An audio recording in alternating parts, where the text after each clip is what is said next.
ஆதியாகமம் 15:5. ஆதியாகமம் 15:5. அவர் அவனை வெளியே அழைத்து, நீ வானத்தை அண்ணாந்து பார், நட்சத்திரங்களை என்ன உன்னாலே கூடுமானால் அவைகளை எண்ணு என்று எல்லாம் சொல்லுங்க. சொல்லி, திரும்ப சொல்லுங்க. சொல்லி, அடுத்தது சொல்லி, பின்பு அவனை நோக்கி, உன் சந்ததி இவனமாய் இருக்கும் என்றார். ஏங்க, அவனுக்கு 100 வயசு. யாருக்கு? ஆபிரகாமுக்கு 100 வயசு. பொண்டாட்டிக்கு எத்தனை வயசு? 90 வயசு. என்ன புது கல்யாணமா இவங்க பண்ணிருக்காங்க? எத்தனை வயசு? 90 வயசு. அப்பதான் சொல்றாரு, எனக்கு குழந்தை வேணும்னு உடனே ஆண்டவர் சொல்லியிருக்கலாம். குழந்தை தானே வேணும். தொட்டில ஒரு குழந்தை நைட் விடியறதுக்குள்ளே கொண்டாந்து ஆண்டவர் என்ன பண்ணிருக்கலாம்? தொட்டில போட்டிருக்கலாம் ஒரு குழந்தையவ. ஆனா குழந்தை கேட்ட குழந்தைய போடுற ஆண்டவர் கிடையாது. குழந்தையை கேட்டால் தேவன் வார்த்தையை கொடுக்கிற தேவன். எத்தனை பேர் விசுவாசிக்கிறீர்கள்? ஆமா, ஏன்னா வார்த்தையின் வடிவில் இருந்துதான் எல்லாத்தையும் உண்டாக்குற தேவாதி தேவன். அதனால சொல்றாரு, அவர் அவனை வெளியே அழைத்து, நீ வானத்தை அண்ணாந்து பார், நட்சத்திரங்களை என்ன உன்னாலே கூடுமானால் அவைகளை என்ன என்று சொல்லி. ஃபர்ஸ்ட் எதை பார்த்தான்? ஃபர்ஸ்ட் கண்ணு எதை பார்த்துட்டு இருந்துச்சு?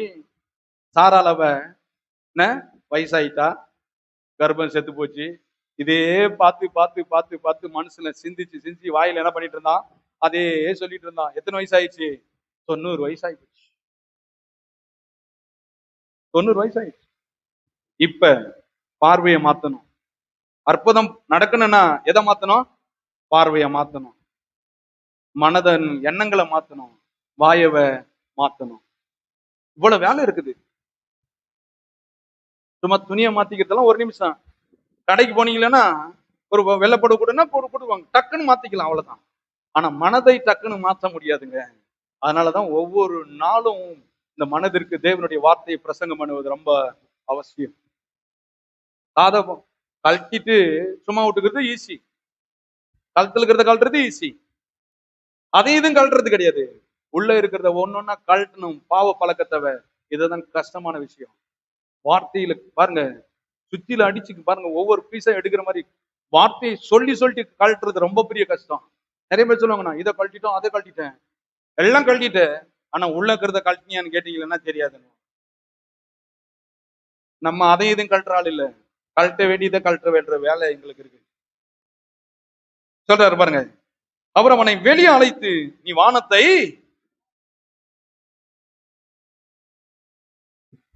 மேல ஒரு அழகான காட்சியை கொடுக்கிறார் பாருங்க.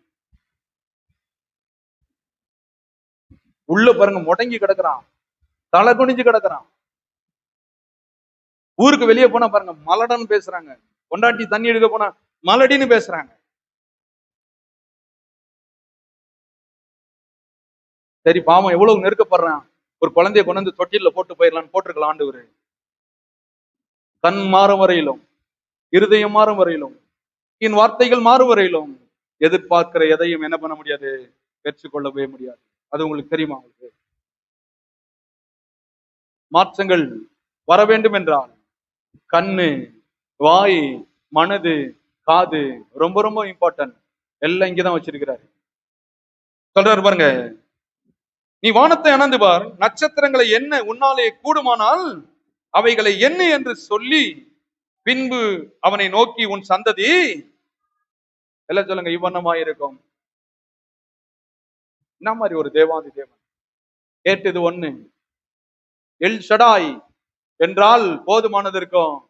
உனக்கு ஒண்ணு போதும், ஆனால் அதோட விட்டுட்டு போற ஆள் நான் இல்லை.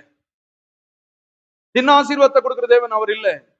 அடுத்தது சொல்றாரு பாருங்க, டக்குன்னு வாசிப்போம். அடுத்தது ஆதியாகமம் 15:2. இவனமா இருக்கும் உன் சந்ததின்னு சொல்லிட்டாரு. அதுக்கு இவன் என்ன சொல்றான்? 15:2. அதற்கு ஆபிரகாம், கர்த்தராகிய ஆண்டவரே, அடியேனுக்கு என்ன பாருங்க கேட்கிறான், அடியேனுக்கு என்ன தருவீர்? கேள்வி கேட்கிறான் ஆண்டவர்கிட்ட. என்ன தருவீர்? நான் பிள்ளை இல்லாமல் இருக்கிறேனே, தமஸ்கு ஊரனாகிய இந்த எலியேசர் என் வீட்டு விசாரணை கர்த்தனாய் இருக்கிறானே என்றான். சொல்றான் பாருங்க, நம்ம மாதிரி தான் அவனும் இருந்திருப்பான் ஒரு வீட்டுல, ஒரு ஊர்ல. எப்படி ரசிக்கப்பட்டோம், ஆண்டவருக்கு பிரியமா பேசாத மாதிரி வானத்து நட்சத்திரங்களை தரோம் அப்படின்னு சொல்லியும் இவன் சொல்றான், ஆண்டவரே உனக்கு ஒரு ஐடியா சொல்றேன், என்னத்துக்கையா எனக்கு இவ்வளவு குழந்தையெல்லாம் வேண்டாம், அது செய்யறதுக்கெல்லாம் எப்ப ஆகுமா எனக்கு தெரியாது, அதனால என் வீட்டுக்கு வேலைக்காரன் ஒருத்தன் இருக்கான், அவனை எனக்கு பிள்ளைய என்ன பண்ணிடுறேன், மாத்திக்கிறான், உங்களுக்கு எதுக்கே கஷ்டம் தேவையில்லாம. ஆண்டவருக்கே அறிவுரை சொல்றான். நம்மள அந்த என்ன நினைச்சுவேன், நாளையில இருந்து நீ தான் என்னுடைய செக்ரட்டரி அப்படின்னு சொல்லியிருப்போங்க, எனக்கு பிஏவோ இருப்பா, பரவாயில்ல இவ்வளவு ஞானம் இருக்குது அப்படின்னு. கர்த்தரை ஓகே ரைட்டுப்பா அப்படின்னு சொன்னாரு. நீங்க சொல்றாரு பாருங்க. அடுத்தது ரோமர்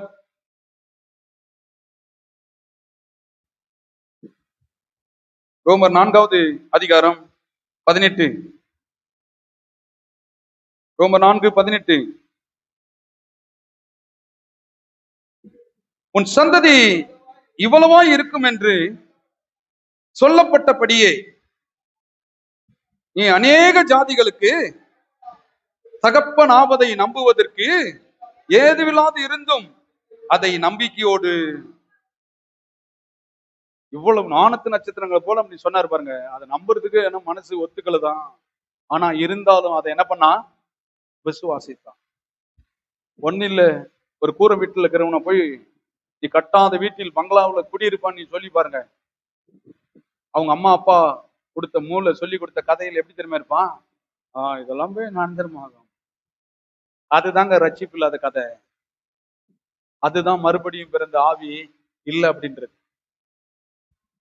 ஆனா இவன் சொல்றான் பாருங்க, உன் சந்ததி இவ்வண்ணமா இருக்கும் என்று சொல்லப்பட்டபடியே, பாருங்க ஆண்டவர் சொன்னார் இல்லையா வானத்து நட்சத்திரங்களை பாருங்க, அந்தபடியே தான் அநேக ஜாதிகளுக்கு தகப்பன் ஆவதை நம்புவதற்கு ஏதுவில்லாது இருந்தோம், சாத்தியம் இல்லாது இருந்தும் அதை நம்பிக்கையோடு என்ன பண்ணா, இதுக்கு பேர் தான் விசுவாசம்.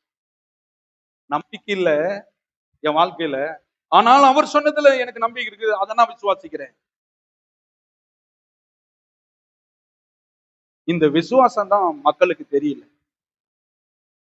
நிறைய பேரு நான் இத்தனை வருஷம் விசுவாசி, அத்தனை வருஷம் விசுவாசி, ஆனா விசுவாசின்றதுக்கு என்ன அர்த்தம் அப்படின்றது தான் அவங்களுக்கு என்ன பண்ணல சரி. நம்புவதற்கு எல்லாம் சொல்லுங்க, நம்புவதற்கு ஏதுவில்லாது இருந்தும் நம்பிக்கையோடு விசுவாசித்தான். நான் பணக்காரன்னு ஆண்டவர் சொல்றாரு, ஆனா பைபிள்ல படிக்கும்போது அது நம்புறதுக்கு என் மனம் என்ன பண்ணுது, மறுக்குது. ஆனா விசுவாசம் சொல்லுது அது உறுதியை நம்பு. பைபிள் பாருங்க எவ்வளவு ஒரு அருமையான புத்தகம்.